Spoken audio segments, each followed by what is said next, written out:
Hello and जय हिंद दोस्तों। कैसे हैं आप सब? उम्मीद है बहुत अच्छे होंगे। चलिए शुरू करते हैं आज की करंट अफेयर क्लास को। भारत और इंडोनेशिया की नौसेना ने अंतर्राष्ट्रीय फ्लीट रिव्यू और नौसैनिक अभ्यास कोमोडो किया प्रारंभ। नौवें एशियाई शीतकालीन खेलों में चीन ने जीते सर्वाधिक पदक। यूनेस्को ने विज्ञान में अधिक महिलाओं वाली दुनिया की कल्पना करें अभियान किया प्रारंभ। देश का पहला बायो बैंक पश्चिम बंगाल के Padmaja Naidu Himalayan zoological park में हुआ प्रारंभ। भारत ने रॉकेट मोटर्स के लिए दुनिया का सबसे बड़ा 10 टन का प्रोपेलेंट मिक्सर किया लॉन्च। राजस्थान के उदयपुर में होगा दूसरा अखिल भारतीय राज्य जल मंत्रियों का सम्मेलन। युगांडा के जैकब किपलोमा 57 मिनट से कम समय में हाफ मैराथन जीतने वाले बने दुनिया के पहले धावक। ग्रामीण विकास मंत्रालय भारत के 152 शहरी स्थानीय निकायों में पायलट आधार पर नक्शा परियोजना करेगा जारी। और इसके मंत्री कौन है दोस्तों? शिवराज सिंह चौहान। भारतीय रिजर्व बैंक ने new India co operative bank पर लगाए प्रतिबंध। कोऑपरेटिव अलग अलग लिखा है, यहाँ पर इकट्ठे रहेगा, कोऑपरेटिव कहा जाता है। ठीक है। तेलुगु सिनेमा की अग्रणी अभिनेत्री सी कृष्णवेनी का 102 वर्ष की आयु में हुआ निधन। अपेडा ने भेजी ऑस्ट्रेलिया को भारतीय अनार की पहली समुद्री खेप। कैंपाकोला बना आईपीएल 2025 की सह प्रस्तुतकर्ता। दोस्तों ये थोड़ा सा इंपॉर्टेंट हो जाता है। कैंपाकोला किसका ब्रांड है? मतलब रिलायंस का ब्रांड है। ठीक है, मुकेश अंबानी का। सेबी ने कॉरपोरेट प्रशासन और पारदर्शिता को मजबूत करने के लिए आरपीटी पोर्टल किया लॉन्च। संशोधित मुक्त आवागमन व्यवस्था के तहत भारत म्यांमार सीमा पर 22 बॉर्डर गेट को किया गया सक्रिय। चलिए एक एक करके विश्लेषण देख लेते हैं। हाल ही में भारतीय नौसेना ने किस देश के साथ नौसैनिक अभ्यास कोमोडो प्रारंभ किया है? किसके साथ किया है? इंडोनेशिया के साथ। दोस्तों इंडोनेशिया के साथ हम लोग गरुड़ शक्ति और समुद्र शक्ति नामक अभ्यास भी करते हैं। ये जो अभ्यास हुआ है नेवी का कोमोडो अभ्यास, ठीक है, तो ये भारत और इंडिया की नेवी ने किया है अंतरराष्ट्रीय फ्लीट रिव्यू के अंतर्गत। आईएनएस शार्दुल और P8I ने इसमें भाग लिया। ये कहाँ पर हुआ? तो बाली इंडोनेशिया में आयोजित हुआ। बस इतना थोड़ा सा याद रखिए, क्योंकि सबसे कठिन अगर पूछेगा तो कहाँ पर आयोजित हुआ ये पूछ लेता है। तो बाली इंडोनेशिया में आयोजित हुआ है। अभ्यास का नाम है कोमोडो। ठीक। इस बार प्रबोवो सुबियांतो जो है 26 जनवरी के चीफ गेस्ट थे, जो कि इंडोनेशिया के क्या है? प्रेसिडेंट है। हाल ही में ट्रांस पैसिफिक पार्टनरशिप में शामिल होने वाला पहला यूरोपीय देश कौन है दोस्तों? ब्रिटेन है। ठीक है, ये 12वें सदस्य के रूप में इसमें शामिल हुआ है। हाल ही में दिवंगत जाकिर हुसैन का संबंध किससे है दोस्तों? ये तबला वादक थे। इन्हों 2023 में इनको क्या दिया गया? पद्म विभूषण सम्मान दिया गया था। हाल ही में भारतीय नौसेना ने किसके साथ संयुक्त सैन्य अभ्यास श्रीनेक्स 2024 प्रारंभ किया था? तो श्रीनेक्स 24 किसके साथ हुआ? देखिए स्ली है, SLI। तो इससे हो गया श्रीलंका, SL से हो गया श्रीलंका, आई से हो गया इंडिया। ठीक है, तो श्रीलंका और इंडिया ने किया है इस अभ्यास को। मित्र शक्ति नामक अभ्यास भी इंडिया और श्रीलंका करते हैं। हाल ही में व्यास सम्मान 2024 किसको दिया गया है दोस्तों? सूर्यबाला को। कौन देश का वासी नामक कविता के लिए। हाल ही में 9वें एशियाई शीतकालीन खेलों में सर्वाधिक पदक जीतने वाले देश कौन है? तो दोस्तों नंबर 1 पर चीन है, नंबर 2 पर दक्षिण कोरिया। चीन ने 32 गोल्ड समेत 85 पदक जीते हैं। ठीक है, 85 पदक टोटल जीते, इसमें 32 गोल्ड है।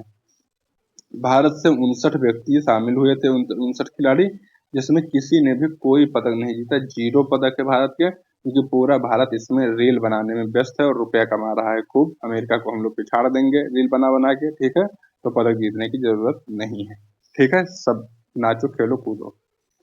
एशियन विंटर गेम जो है 2025 वाला, ये 9th क्रम का था और इसको होस्ट किया है हार्बिन चीन ने। ठीक है, चीन का एक शहर है हार्बिन, वहीं पर इसको खेला गया। और वर्तमान जो अध्यक्ष हैं, ठीक है, ओलंपिक काउंसिल ऑफ एशिया के जो अध्यक्ष है दोस्तों कौन है? राणा रणबीर सिंह। तो इसको जो है थोड़ा सा इंपॉर्टेंट है, इनका नाम याद रखिएगा। 11 खेल इसमें थे, 64 स्पर्धाएं हुई। शुभंकर था बिन बिन नेनी। ठीक है, क्या है? बाघ है। ओके। एकता और प्रेम के प्रतीक। वाक्य क्या था? Dream of winter, love among Asia. दोस्तों इसके बारे में थोड़ा सा और जानकारी ले लीजिए। पहला ये जो हुआ था जापान में हुआ था 1986 में, और 10वां ये 9वां वाला था चीन में हुआ, और 10वां होगा 2029 में, 4 साल बाद सऊदी अरबिया में। तो ये वाला थोड़ा सा इंपॉर्टेंट हो जाता है कि 10th नंबर वाला कहाँ पर होगा? सऊदी अरब में होगा। ठीक है। एशियन गेम की बात करेंगे तो पहला एशियन गेम 1951 में दिल्ली में खेला गया था, और 19वां कहाँ पर? होंगसाउ चाइना में।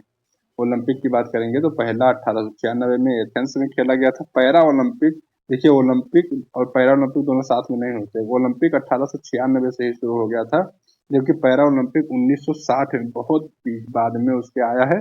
ठीक है, लगभग 64 सालों बाद में, और रोम में खेला गया था पहली बार, इटली रोम में। ठीक है। कॉमनवेल्थ पहला वाला कहाँ खेला गया था? तो दोस्तों ये खेला गया था 1930 में, और हैमिल्टन कनाडा में इसको खेला गया। ठीक।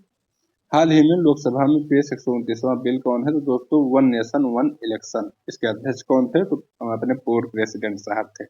हाल ही में वर्ष 2024 में सैयद मुश्ताक ट्रॉफी किसने जीती है? मुंबई ने जीती है। हाल ही में दुनिया के सबसे बड़ा पशु वध उत्सव गढ़ी माई महोत्सव, ये कहाँ पर दोस्तों आयोजित हुआ? नेपाल में। ठीक है। दुनिया का सबसे बड़ा पशु वध उत्सव है। ठीक।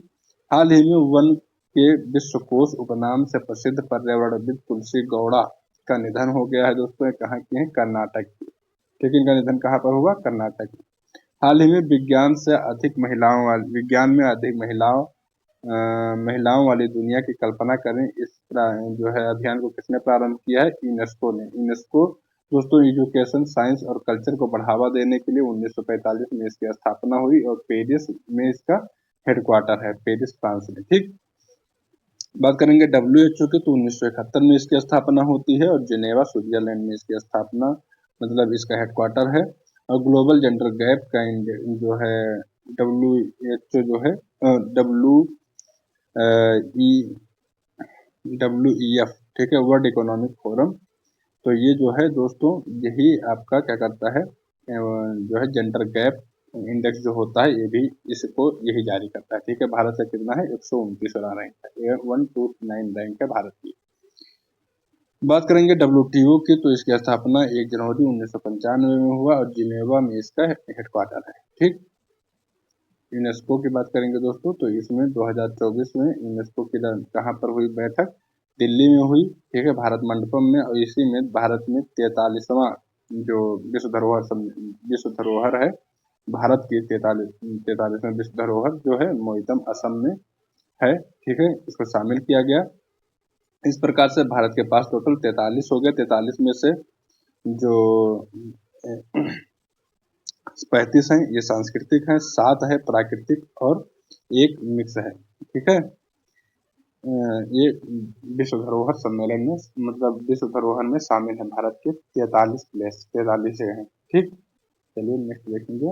हाल ही में केरल में आयोजित एडमिरल कप सेलिंग रेगाटा का 13वां संस्करण किसने जीता है? दोस्तों रूस ने जीता है। एडमिरल कप याद रखिएगा, किसने जीता है? रूस ने। हाल ही में सर्वेक्षण पोत परियोजना के दूसरे जहाज INS निर्देशक का कमीशनिंग समारोह कहाँ पर हुआ दोस्तों? विशाखापत्तनम में हुआ है। हाल ही में नॉर्वे का पहला TT वाल्डनर कप 2024 जीतने वाली TT वाल्डनर कप 2024 याद रखिएगा किसने जीता है? मनिका बत्रा ने। हाल ही में इसरो ने CE-20 क्रायोजेनिक इंजन का, देखिए CE से क्या नाम हो गया? Cryogenic engine. ठीक है। तो इसका सफल परीक्षण कहाँ पर किया है? महेंद्रगिरी पर। ठीक है, महेंद्रगिरी। हाल ही में देश का पहला बायो बैंक कहाँ प्रारंभ हुआ दोस्तों? तो ये प्रारंभ हुआ है Padmaja Naidu Himalayan zoological park. कहाँ पर है ये? पश्चिम बंगाल में है। इतना याद रखिएगा। अगर ये भी पूछ सकता है कि ये जो है Padmaja Naidu Himalayan zoological park है कहाँ पर, तो ये पश्चिम बंगाल में है। पद्मजा नायडू जी कौन थी? सरोजनी नायडू की बेटी। ठीक है। गुरु घासीदास तिमोर पिंगला बाघ अभ्यारण्य, ये 56वां टाइगर रिजर्व के रूप में इसको शामिल किया गया है, छत्तीसगढ़ में है। विक्रमशिला गंगा डॉल्फिन अभ्यारण्य, ये दोस्तों बिहार में है। और देहिंग पटकाई राष्ट्रीय उद्यान, ये हाल ही में राष्ट्रीय उद्यान की श्रेणी में शामिल किया गया है। कहाँ पर है? असम में है। ठीक। तो दोस्तों जो Padmaja Naidu Himalayan zoological park बनाया गया है, ये किस लिए बनाया गया है? तो ये बनाया गया है विलुप्ति के कगार पर पहुंचने वाली प्रजातियों के संरक्षण और प्रजनन को बढ़ावा देने के लिए। इसको बनाया गया है। जो प्रजातियां हैं विलुप्त हो रही हैं उनके कोशिका और ऊतक को सेव रखने के लिए भी इसमें इसका प्रयोग किया जाएगा, ठीक है, उनके जेनेटिक्स को बढ़ावा देने के लिए। हाल ही में FIFA best men's player of the year पुरस्कार से किसको सम्मानित किया गया है? विनियस जूनियर को। हाल ही में ब्रिटिश सुरक्षा परिषद में प्रतिष्ठित स्वॉर्ड ऑफ ऑनर पुरस्कार किसको दिया गया है? अयोध्या के श्री राम मंदिर को। यह पुरस्कार किसको दिया जाता है दोस्तों? उस जगह को दिया जाता है जहाँ पर प्रोटेक्शन अच्छे से होती है, लोगों को आने जाने की सुविधा होती है और वहाँ को अच्छे से, उस स्थान को अच्छे से मैनेज किया जाता है, तब इस पुरस्कार को ब्रिटिश सरकार द्वारा दिया जाता है। तो इस बार दिया गया है अयोध्या के श्री राम मंदिर को।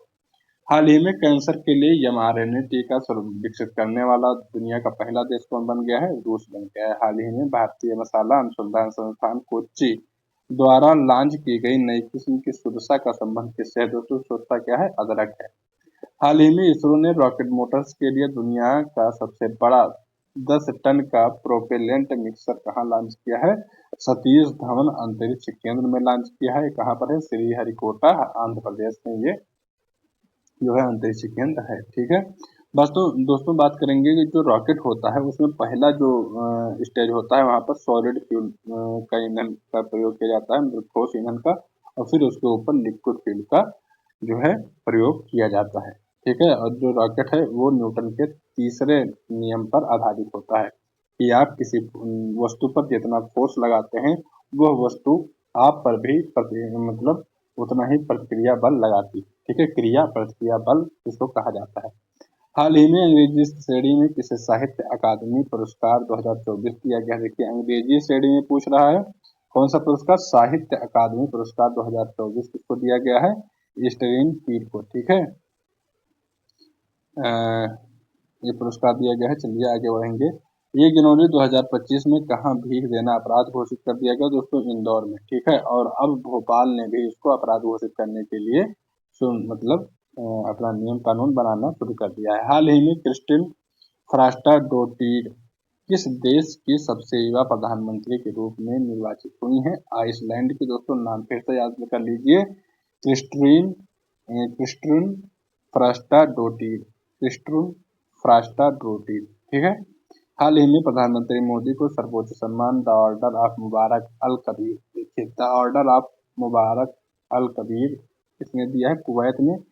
थोड़ा सा इम्पोर्टेंट इसलिए ये बन जाता है क्योंकि इस समय आप जान रहे हैं अभी कल कुवैत के राजा जो है इंडिया में आए हुए हैं, तो हो सकता है आने वाले एग्जाम में इसको पूछा जाए। द ऑर्डर ऑफ मुबारक अल कबीर, ठीक है। दूसरा अखिल भारतीय राज्य जल मंत्रियों का सम्मेलन कहाँ प्रारंभ हुआ? उदयपुर, ठीक है। कहाँ पर प्रारंभ हुआ? उदयपुर में। भारत, इसकी थीम रखी गई है भारत एट द रेट 2047 एक जल सुरक्षित राष्ट्र, ठीक है।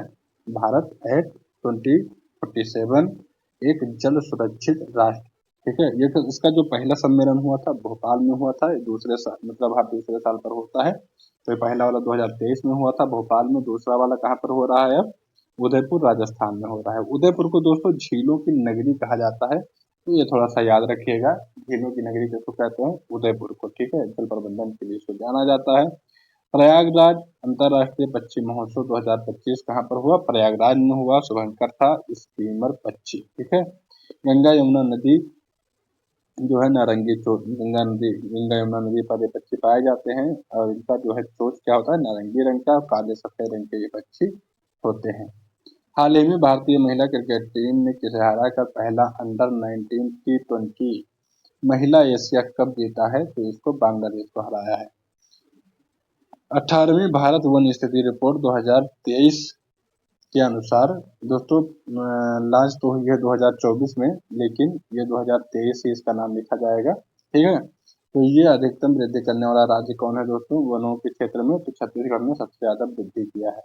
हाल ही में वित्त मंत्री सीतारमण की अध्यक्षता में जीएसटी परिषद की 55वीं बैठक कहाँ हुई दोस्तों? जैसलमेर में हुई, ठीक, जैसलमेर राजस्थान में। हाल ही में चर्चा में रही bring it on the incredible story of my life की पुस्तक है दोस्तों। इसका संबंध किससे है? डॉक्टर दीपा मलिक से। हाल ही में 56 मिनट 42 सेकंड में हाफ मैराथन जीतने वाले दुनिया के पहले धावक जैकब किपलिमो का संबंध किस देश से है? तो दोस्तों कहाँ के हैं? युगांडा के, ठीक है, युगांडा के हैं। और 21 किलोमीटर हाफ मैराथन होती है, ठीक है। तो इसको इन्होंने 57 मिनट से कम, मतलब 56 मिनट 42 सेकेंड में इन्होंने पूरा कर लिया, ठीक है। ऐसा करने वाले विश्व के पहले क्या बन गए हैं, खिलाड़ी बन गए हैं, या पहले धावक बन गए हैं। हाल ही में भारत और वियतनाम के तटरक्षक कर्मियों ने संयुक्त समुद्री अभ्यास हाफटैग का आयोजन कहाँ पर किया था, तो कोच्चि में किया था, ठीक है। इसे देख लीजिए, किसने किसने किया, भारत और वियतनाम के तटरक्षक कर्मियों ने ये संयुक्त समुद्री अभ्यास किया था। क्या नाम है, हाफटैग। ये कहाँ पर किया गया, कोच्चि में। हाल ही में वॉल स्ट्रीट जर्नल ने go to global destination for 2025 सूची में किसे शामिल किया दोस्तों, मध्य प्रदेश को। हाल ही में राष्ट्रीय मानवाधिकार आयोग का अध्यक्ष किसको चुना गया है, बी रामसुब्रमण्यम को, ठीक है। हाल ही में लॉन्च छौंक पुस्तक का संबंध किससे है दोस्तों, तो ये अभिजीत बनर्जी साहब की पुस्तक है, जो नोबेल पुरस्कार विजेता है, ठीक है, अर्थशास्त्र के क्षेत्र में। हाल ही में 152 शहरी स्थानीय निकायों में पायलट आधार पर नक्शा परियोजना प्रारंभ करने की घोषणा किस मंत्रालय ने की है, ग्रामीण विकास मंत्रालय ने की है। इसको मतलब इस नक्शा को घोषित कर, मतलब नक्शा परियोजना घोषित किया है, ठीक है, किसने, शहरी मतलब ग्रामीण विकास मंत्रालय ने शुरू किया है। और इसके जो मंत्री हैं उनका नाम याद रखिए, शिवराज सिंह, जिनको आप मामा के नाम से भी जानते हैं, मतलब ये मामा के नाम से प्रसिद्ध हैं, मध्य प्रदेश के पूर्व मुख्यमंत्री रह चुके हैं, ठीक। कृषि मंत्री भी हैं और ग्रामीण विकास मंत्री भी यही है। गणतंत्र दिवस परेड 2025 के लिए कौन सी थीम का चयन किया गया है, तो दोस्तों कौन सी थीम चयन की गई थी, स्वर्णिम भारत, विरासत और विकास। हाल ही में बाल्ड ईगल को राष्ट्रीय पक्षी का दर्जा किस देश ने दिया है, यूएसए ने दिया है, बाल्ड ईगल। हाल ही में चर्चा में रहे SpaDeX mission poem 4, SpaDeX mission और पोयम 4 मिशन का संबंध किससे है, तो दोस्तों इसरो ने इसको PSLV C-60 रॉकेट द्वारा छोड़ा था। फेडेक्स मिशन क्या होता है उसको हम कई बार बता चुके हैं। हाल ही में राष्ट्रपति ने गृह सचिव IAS अजय कुमार भल्ला को कहाँ का राज्यपाल नियुक्त किया दोस्तों, तो राष्ट्रपति शासन लग गया कहाँ पर, मणिपुर में, और वहीं पे ये राज्यपाल हैं मणिपुर के। हाल ही में चर्चा में रहे न्यू इंडिया कोऑपरेटिव बैंक का संबंध किससे है दोस्तों, मुंबई से, ठीक है। RBI वित्तीय अनियमितता जो है 6 माह के लिए इस पर बैन लगाया गया है, ठीक है, क्योंकि ये वित्तीय अनियमितता लगातार दिखा रहा है, इसके चलते RBI ने इस पर बैन लगा दिया है, ठीक। चलिए नेक्स्ट बढ़ेंगे आगे। वर्ष 2025 में महिला कबड्डी विश्व कप का आयोजन कहाँ हुआ दोस्तों, बिहार में। हाल ही में चर्चा में रहे हनुक्का त्योहार का संबंध किससे है, यहूदियों का ये त्योहार है। हाल ही में दिवंगत मनमोहन सिंह जी जो है ये कौन कौन सी जिम्मेदारियां निभा चुके हैं, तो दोस्तों ये फाइनेंस मिनिस्टर भी रह चुके हैं हमारे देश के, प्रधानमंत्री के रूप में तो कार्य कर ही चुके हैं, गवर्नर रह चुके हैं RBI के, तो कई सारी महत्वपूर्ण जिम्मेदारियां इन्होंने निभाई हैं। हाल ही में पहला स्टील फ्रिगेट युद्धपोत नीलगिरी नौसेना में शामिल किया गया। इसका संबंध किस प्रोजेक्ट से है, तो प्रोजेक्ट 17A के तहत ये आता है। हाल ही में दिवंगत अभिनेत्री श्री कृष्ण बेनी का संबंध किस सिनेमा से है दोस्तों, तो ये तेलुगु सिनेमा की एक्ट्रेस रह चुकी हैं, ठीक है। और ये जो है बस इतना ही याद रखें, तेलुगु सिनेमा से आती हैं, 102 वर्ष की आयु में इनका निधन हुआ। हाल ही में वीर बाल दिवस 2024 का मनाया गया, 26 दिसंबर को मनाया जाता है। हाल ही में दिवंगत ज्ञानपीठ पुरस्कार विजेता MT वासुदेवन नायर का संबंध किससे है, केरल से। हाल ही में Jetson Orin Nano Super generative AI supercomputer का अनावरण किसने किया है, एनवीडिया ने किया है दोस्तों, USA की ये कंपनी है, ठीक है, USA। हाल ही में RBI ने वित्तीय क्षेत्र में AI के जिम्मेदार उपयोग की रूपरेखा के लिए किसकी अध्यक्षता में 8 सदस्यीय पैनल का गठन किया। पहले याद रखिए कि 8 सदस्यीय पैनल है, डॉक्टर पुष्पम भट्टाचार्य के रूप, मतलब पुष्पम भट्टाचार्य के अध्यक्षता में इसको शुरू किया गया, ठीक है। पुष्पम भट्टाचार्य इनका नाम अध्यक्ष साहब का, और 8 सदस्यीय पैनल है। तो दोस्तों ये यहीं पर क्लास पूरी होती है। उम्मीद है आपको ये क्लास पसंद आई होगी। मिलेंगे नए क्लास में, तब तक के लिए नमस्कार, धन्यवाद।